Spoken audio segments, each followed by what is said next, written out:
Magandang araw po sa inyong lahat mga kababayan at eto nga mga karibyo natin na huli, walang lusot, aba, desperado na, paktay kayo lahat. Ayan mga kababayan, patungkol po riyan ang ating alamin at bibigyan ng reaksyon sa video ito. Pero bago po natin simulan yan, palike naman po ng video ito, malaking tulong po yan. Maraming salamat po at eto na nga mga kababayan, simulan na po natin to, pasok. Nagsalita ang actually ang ombudsman, yung spokesperson ng ombudsman na baka daw kanselahin yung kanilang mga passport. Posible ba yun, attorney? No. Na kahit walang kaso? Kalokohan yan. Pananakot lang yan. Ako, ganyan din ang banta ginawa nila sa akin. Na-realize nila, hindi nila makakancel ang passport ko, kaya hinabol nila yung kaso ko para makancel ang passport ko. Pero matapos makancel ang passport ko, hindi pa rin nila ako mapauwi dahil nga ako naman ay nag-asylum, no? At ayon sa batas ng asylum na umiiral sa buong kadaigdigan, hindi ako po pwedeng ma-deport sa bansang aking pinagawasan hanggang hindi matapos ang aking asylum proceedings. Nako, ditong tuwa ngayon yan si Auntie Claire. Kasi di ba may issue yan sila, magkaawa yan sila ni Lian Leviste. So baka natutuwa siya ngayon dahil nagigipit na, no? Ano sa palagay niyo? Ewan ko ba kung natutuwa siya, siya ang pambansang joker, no? Ewan ko ba? Pambansang joker. Attorney, paano kung halimbawa nag-apply nga ng asylum? Pambansang joker daw si Auntie Claire. Bakit mag-a-apply ng asylum? Wala namang kasalanan si... sa bagay, ginigipit nila no? So, pero sa palagay ko, hindi naman siguro, wala naman siguro sa pagkatao ng ligar ni Senator Loren at ni Lian, no? Congressman Lian Leviste, yung umaatras sa laban.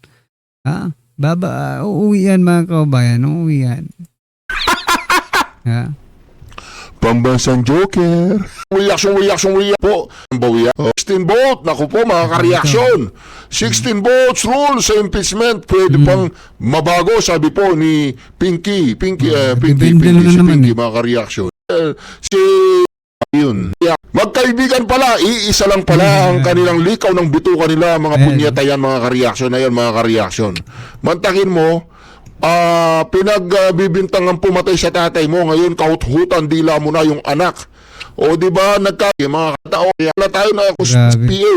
Hindi ko naman lang umuwi ng Pilipinas. Yun, magkakaalaman dito. Attend siya sa investigasyon sa Blue Ribbon. Paano kung biglang umuwi ng Pilipinas si Zaldi? Todas. Paano kung mag-attend siya sa investigasyon sa Blue Ribbon? Tiyayak yung insan mo, idadadawit. Idadadawit. Anong plano mo? Anak ko. Idadadawit. Ulitin nga natin Plano mo? yun. Ibon. Ano? Ko po alam. Ulitin natin. Attend siya sa investigasyon sa Blue Ribbon. Paano kung biglang umuwi ng Pilipinas si Zaldi? Todas. Paano kung mag-attend siya sa investigasyon sa Blue Ribbon? Ako. Tiyayak yung Yung ini-emphasize dito, tarantang-taranta na sila dito, natataranta na sila. Parang nauulol na sila dito mga kababayan, no? Kay Zaldi ko. insan mo, idadadawit. Dadawit. Idadadawit. Anong plano mo? Anak ko. To me right now is Bam Aquino, yung ginagawa niya, pagka-hipokrito niya, talagang ginagamit mo lang si Ninoy, pero wala ka nung kanyang prinsipyo, yung kanyang tapang, paninindigan, na lumaban walang sa bayag. diktador na Marcos, na walang jetlog yan. ng Marcos, hindi mo pa masabi yung pangalan, kahit na medyo BBM, kahit na i-whisper mo lang, hindi mo kaya, di ba? Tapos magsasalita ka ng ganyan, di ba? Wala kang bayag. Wala kang bayag, Bam. Wala ka sa katiting ni Ninoy Aquino. Stop using Ninoy Aquino. Kasi malayo ka. Tama. Isa kang duwag, isa kang huwad. Cosplayer ka lang, Bam. Wala kang paninindigan, wala kang prinsipyo. Tama. But the one that's very stark to me right now is Bam Aquino, yung kababawan niya, pagka-hipokrito niya, talagang ginagamit mo lang si Ninoy, pero wala ka nung kanyang prinsipyo, yung kanyang tapang, yung kanyang paninindigan, na lumaban sa isang diktador na Marcos, na ngayon ay kaharap mo ng Marcos, hindi mo pa masabi yung pangalan, Gigil na kahit gigil na sila medyo dito, ah. BBM, kahit Si na Doc i-whisper mo Lorraine. lang, hindi mo kaya, di ba? Tapos magsasalita ka ng ganyan. Walang bayag Diba, yan. Wala kang bayag. Wala! Wala kang bayag. Ako idol ko tong si Doc Lorin Babi, gusto kong mamit. Pwede ka Doc Lorin. Isa kang huwad. Tama. Cosplayer ka lang, Bam. Wala kang paninindigan, wala kang prinsipyo. But the one that's very stark to me right now is Bam Aquino, yung kababawan niya, pagka-hypocrite yung kanyang paninindigan. Kahit na i-whisper mo lang, hindi mo kaya, Hindi di ba? kaya eh. Ang bayan duwag, isa kang huwad. Cosplayer ka lang, Bam. Wala kang me right now is Bam Aquino, yung kababawan. Okay lang. Huwag na, yung mga tao nababasa, tapos sa kapayong tayo, pangit. Correct. Dapat, hindi maganda yun. Pero kayo po sana sumilong para... Pangatlo, ang sabi po kanina nung aking mahal na kapatid na sinasit. Alam niyo po sinasit, nung lumaya po ako sa Bilibid, yan po ang unang-unang sumalubong sa akin. Kaya yung Naramdaman po ninyo yung future. Papanik na si Sunny Trillanes. Wala na, panik na yung kanyang badat video na na yan. nagsasabing Tama. hindi nararamdaman ni Leni Robredo Tama. kung gaano kasama ang magiging administrasyon ng isang Sara Duterte. Magtulong-tulong na kayong mga animal kayo. Wala yan. Panigurado talaga yung ginawa nyo kay former President Duterte at ginawa nyo sa taong bayan na pinagtulong-tulungan nyo, masira lang ang mga Duterte at mapabayaan yung mapapatakbo sa gobyerno. Kasama ka doon, Trillanes, na nakinabang sa mga ninyakaw ng administrasyon na ito para makagawa ka ng sarili mong operasyon. Masira mo lang ang mga Duterte, mapakulong mo sa dahig si former President Duterte at tarantaduhin ninyo ang mga Pilipino dahil sa mga pansarili nyong mga ambisyon. Takot kayo na si Sara Duterte ang maging Pangulo dahil walang korupsyon. At sigurado ako makukulong kayong lahat. Makakalkal sa ni Trillanes lahat ng kabulastugan mo. Yan ang kinatatakot mo. At kung pagbabasihan natin yung sinasabi ni Trillanes at mga sinasabi ng mga nasa prosecution sa impeachment, malamang sa malamang dahil wala silang ebidensya, maa-acquit si Sara Duterte. At ang kanila na lang talagang pag-asa ay patakbuhin si Leni Robredo, suportahan ng Administrasyon Marcos, magtulong-tulong sila para lahat sila protektado. Kung sa Meron pa silang pag-asa, wag mong kalimutan sir, yung Comelec, di ba? Kapag pagalawin nila yung Comelec, mga kabayan, ay wala, ganun pa rin ang mangyayari mga karibin natin. Pag si George Garcia pa rin ang Comelec chairman, posibleng mangyari ang imposible, di ba? Kasi yung mga talo nagiging panalo eh. Yung mga panalo nagiging talo pa. Di ba? Walang imposible kay Comelec, mga kabayan. sakaling manalo si Leni Robredo, ayun ay kung sakali. Sakali lang. Malabo pa sa sabaw ng pusit na mananalo yan sa isang Sara Duterte. Di ba? Kaya lalong dumarami ang naniniwala kay Sara Duterte dahil nagtutulong-tulong na kayo. Duterte pa rin. Nagdududa ang mga Pilipino na lahat kayo dyan puro kawatan. Pinabang sa pera ng taong bayan. Correct. At ayaw nyong maupo si Sara Duterte dahil lahat kayo sa kulungan pupulutin. Sayang ang bayon. Sayang. Abay sabi ng prosecution, Ano? ipapasubpoy na daw nila yung taga-PSA para patunayan na peke at hindi totoo at walang nagngangalang Mary Grace Piatos. Mga tanga kasi alam na nila confident. Grabe. Kailangan pa Kayo bang na lang gawin yan? yata ang naniniwala na may Mary Grace Piatos. lahat ng mga Pilipino alam nila na Hindi totoo alias yan. lang yun. Mga buang na talaga kayo, mga hayop kayo. Kung ano-ano na lang sinasabi ninyo. Hala, ipatawag nyo yung PSA at ipangalanan nyo na lahat na gusto nyo ipangalan dyan.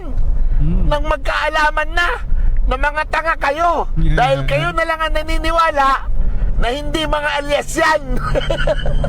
Gusto nyong ipahiya yung Sarili vice nila. presidente, kayo nagmumukhang tanga. Correct. Sayang tayo. Correct. Imbis na livelihood program, ayuda na lang. Tama. Para maka-kickback at mapanatili silang mahirap. Tama ka, kumpadre! Apir! Ito yung mga buhay. Maniniwala ba sa Gutesa na mag-aabogado ako para sa'yo? Para sa ano? Sabi ni Gutesa, may nag-offer daw sa kanya na babae sa office daw ni Senator Marcoleta na ibigay ang number ko sa kanya. Hindi po ba mga reaction? Talagang Halata for the na ito. people and by Isip ako. Dinamay pa eh. Isipin mo na lang. With my status as a retired COMELEC commissioner and a former COA commissioner, law practice for 25 years, and you see my law practice was really focused on women's rights. Isipin mo na lang. Maniniwala ba sa Gutesa na mag-aabogado ako para sa'yo? Para sa ano? Para sa ano? Para saan? Will I have anything to do with Zaldico, your boss, at the time? Pero syempre, mas mabigat ang maleta, hindi ba, Gutesa? Correct. Syempre, yung boss mo ngayon, si Martin Romualdez na, my mortal enemy. Kaya sana makulong kayong dalawa. The ombudsman should file a perjury complaint against you because the ombudsman used Gutesa's affidavit in the plunder case of Martin Romualdez. Martin, oh. And now he's recanting. The ombudsman should file a perjury case against Gutesa and include him as a co-conspirator. Nagkabuhol-buhol, no, mga kabayan, yung script nila eh. Akala nila nung mag-recant si Gutesa ay ma-absuelto na si Martin. Hindi pwedeng eh. No, hindi pwedeng ma-absuelto dahil sa unang statement ni Gutesa, no, pinangalanan niya talaga si Martin Romualdez, mga kabayan. Kaya dapat itong si Ombudsman, mga karibyo natin, gumalaw na. Kung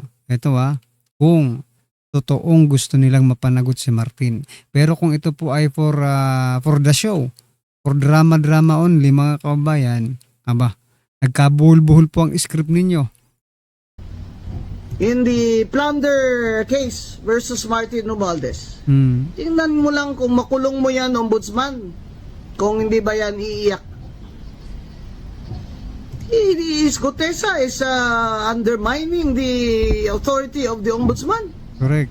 The ombudsman used his affidavit in the case against Romualdez, and now he's recanting. He's now turning around and saying na hindi siya nag-deliver ng maleta kay Martin Romualdez.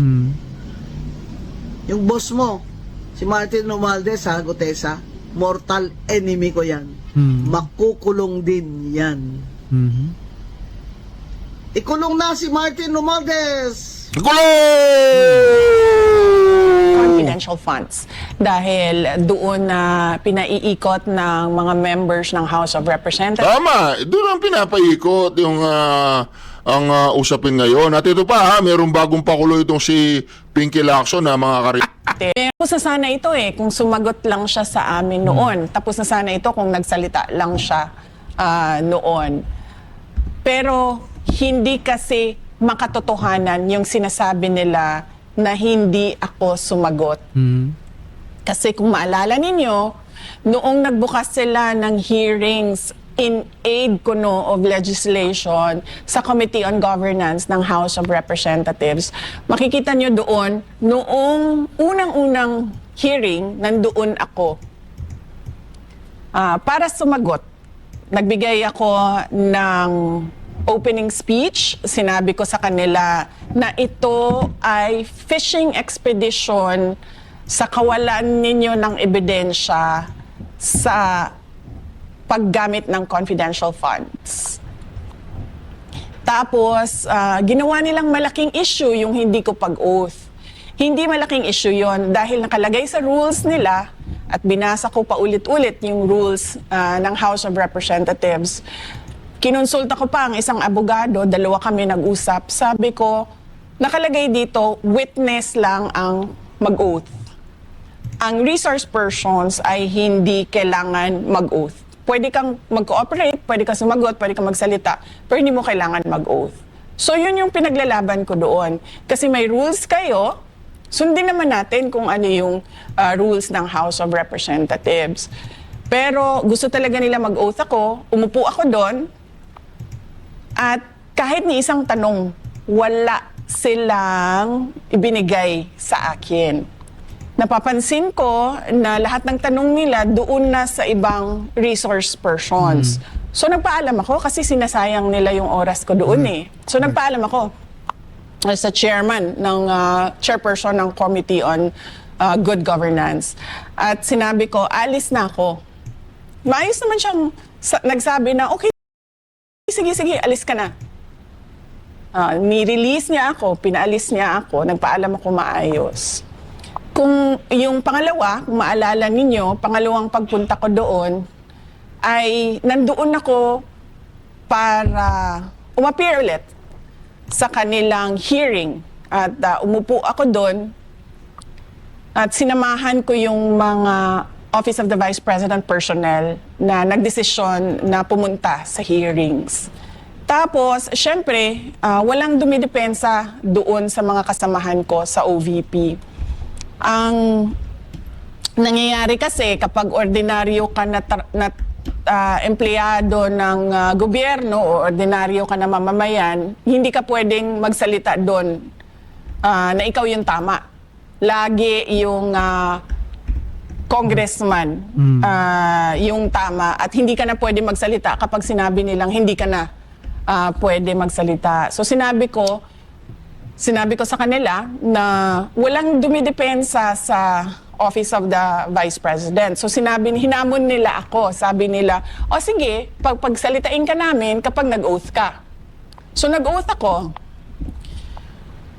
Noong nag-oath ako, pinaupo nila ako balik, tapos wala na naman silang tanong. Kahit isang tanong.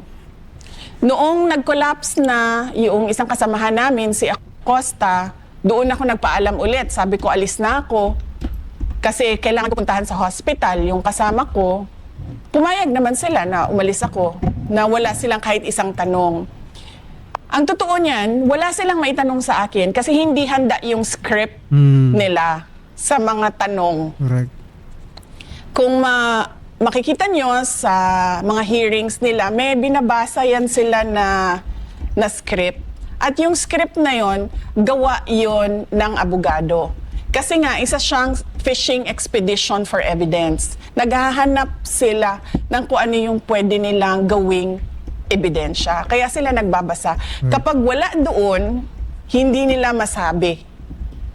Kasi lahat yan, nakikita nyo, binabasa lang nila. Base sa kung ano yung sinabi ng abogado na itanong ninyo. Kasi ito yung kailangan namin na ebidensya. Na ito din yung sinasabi ko lagi sa lahat ng abogado. Hindi ka pwedeng magbukas ng in aid of legislation, tapos gagamitin mo yung kapangyarihan ng committee na yon para ka kumuha ng ebidensya at sasabihin mo, ay ito yung kamalian.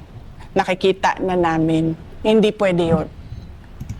So, yun yung sinasabi ko na, na hindi totoo, na hindi ako pumunta, hindi ako sumagot, nandun ako 2 beses, wala ni isang tanong sa akin. Kasi, hindi sila handa na magtanong sa akin. Wala ako sa... Tama, nung Di ba mga kabayan? So klarong-klaro po yan. At hanggang ngayon kahit sa Senado, fishing expedition pa rin po. Nag-ano pa rin sila, nangingisda ng mga ebidensya mga kabayan. Anyway, Eto mga kabayan, pasadahan din po natin ang video ito ni Atty. Topacio, mga kabayan. Eto mga kabayan, no? Good news ngayon, Atty. Topacio Carlima, Sinupalpal, si Lacson, Soto, Tulfo, Aquino Escudero, Villanueva, takot na pasok. Ang pag-asa para maubos na talaga itong festering na communist insurgency na ito ay magkaroon ng isa pang Duterte. Pero sa kasalukuyang impeachment proceedings, parang gusto nang i-knock out na si Vice President Sara from the race. As an observer, anong fearless forecast ninyo sa kahihinatnan nitong impeachment trial na ito? Sa tingin natin, di aabot ng 16 yan. Una, dun sa majority ngayon, na baka bumoto sila against Vice President Sara Duterte, meron mga re-electionist dyan. And pag nakita nilang hindi sila aabot ng 16, kunyari, meron dalawa dyan re-electionist, bakit ka pa makikisuntok kay Sara Duterte, susunod na Pangulo ng Pilipinas? Hindi kayo mananalo. Ang mangyayari pa dyan, kaysa umabot kayo ng 16, babaliktad ka pa, magpapakita ka pa ng suporta kay Vice President Sara Duterte dahil alam mong matatalo kayo at gusto mong makakuha ng malaking boto sa 2028. Diba? For example, in Mindanao, more than 90% are for the Dutertes.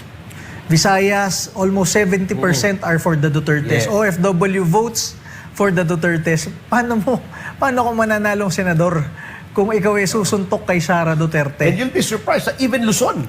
Even Luzon. Mataas. Oo. Mataas. And masabi natin dyan, sa kanilang propaganda against Vice President Sara Duterte, sa kanilang mga ginastos, di ba, laban kay Vice President Sara Duterte, kahit na ginawa nila yan, napakaraming hearing, napakaraming gastos, mula Kongreso hanggang Senado, tumaas pa yung ratings ng ating Vice President Sara Duterte. Bumaba pa yung ratings ng administrasyong ito. Anong ibig sabihin nun? Ibig sabihin, nakikita ng taong bayan ng katotohanan. Ang taong bayan, mayorya ay kakampi ni Vice President Sara Duterte at makikita yan itong mga boboto sa Senado.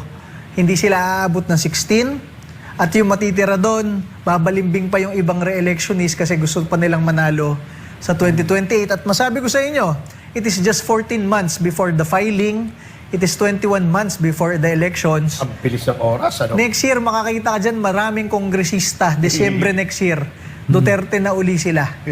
Or after ma-approve ng budget nila, pagdating ng January, nakuha na nila yung budget nila, Duterte na yung karamihan dyan. Pero syempre, maaalala ng mga Pilipino yung pinaggagawa nyo kay Pangulong Rodrigo Duterte at kay Vice President Sara Duterte. Ang sabi kasi ng ibang kongresista, ibang senador, weather lang yan. Pero yung ginawa nyo kay Rodrigo Duterte, hindi weather yun. Ibang usapan yun. Tinraidor nyo yung mga leader ng bansa, Rodrigo Duterte, Sara Duterte, na merong political will baguhin ang bansang ito.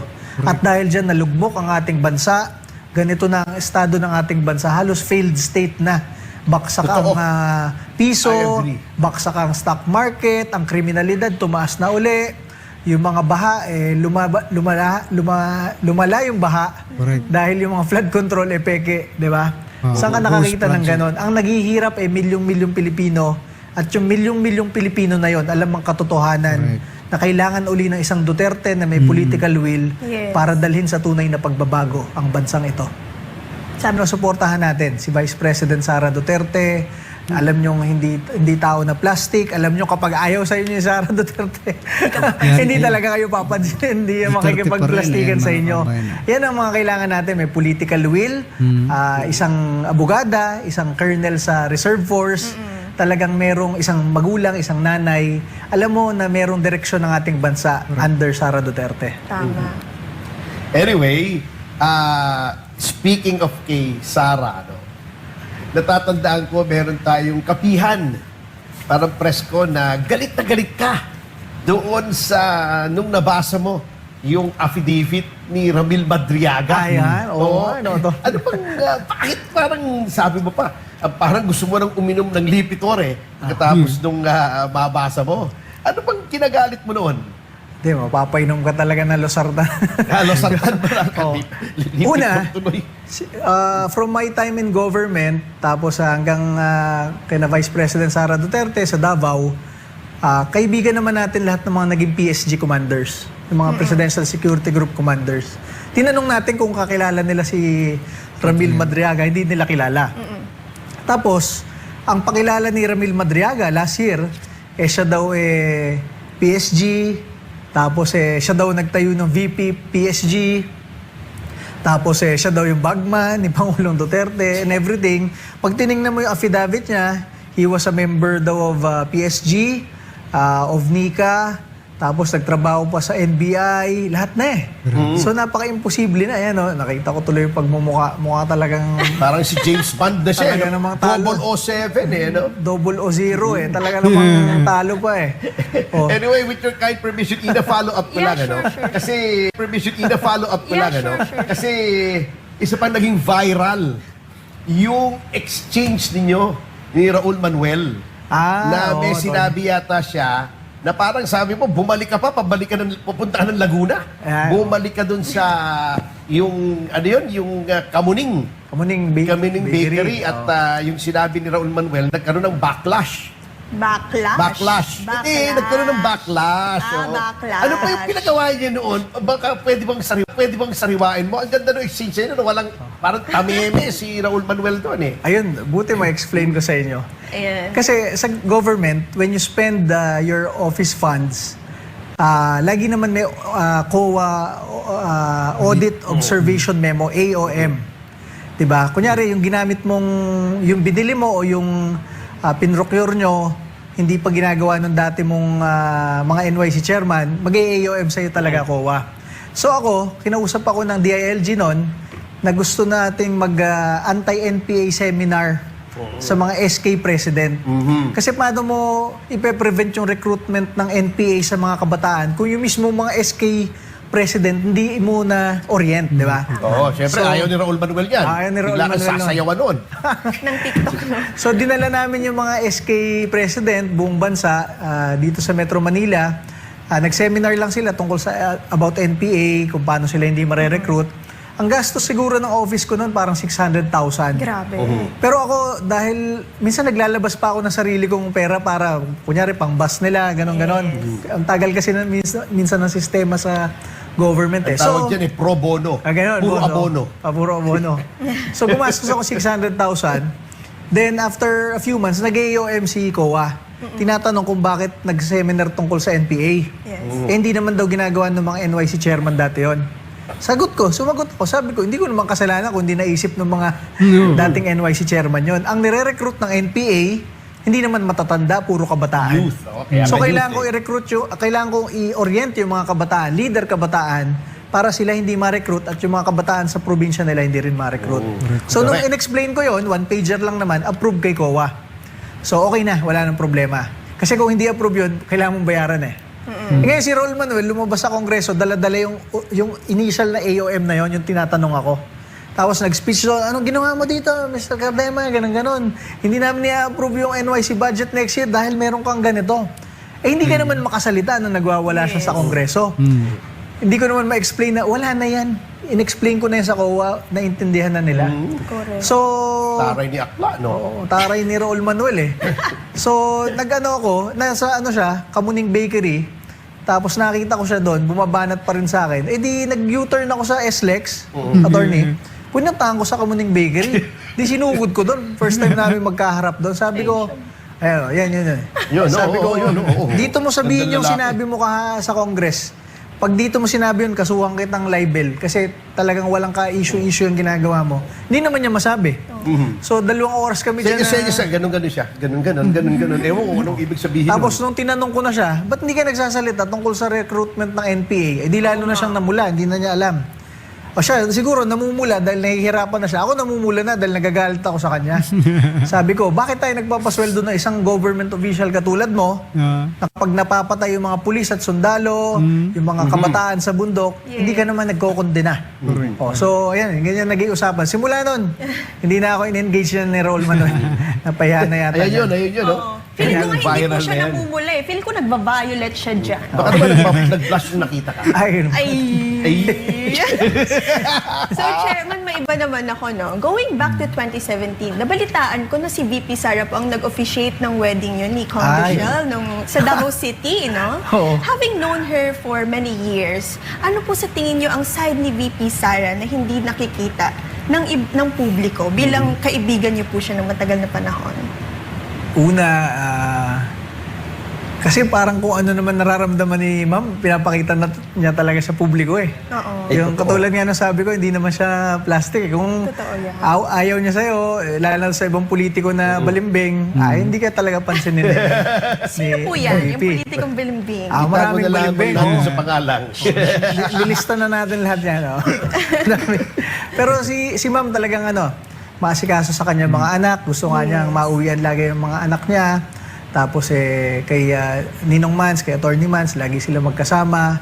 Talagang nabibisi lang sa trabaho kasi talagang tutok siya dun sa anti-NPA talaga. Tama. Na ang mga kabataan di ma-recruit. Ngayon, in-issue pa siya dyan. Walang kakwenta-kwenta yan, yung issue na yan. Yes. Kaya nasa impeachment na yan. Sasabihin pa nga, bakit daw gumagamit ng aliases? Lahat naman talaga Kaya ng confidential. Alert. Confidential nga eh. Kaya Tapos parang ang susunod na gagawin next week, papatawag daw yung Philippine Statistics Authority kasi wala daw mga ganung pangalan na nakalista sa Pilipinas. Wala talaga. Alias Sila lang kasing naniniwala dyan mga kabayan, no? Sila lang naniniwala na merong ganyang pangalan. Alam naman ng taong bayan.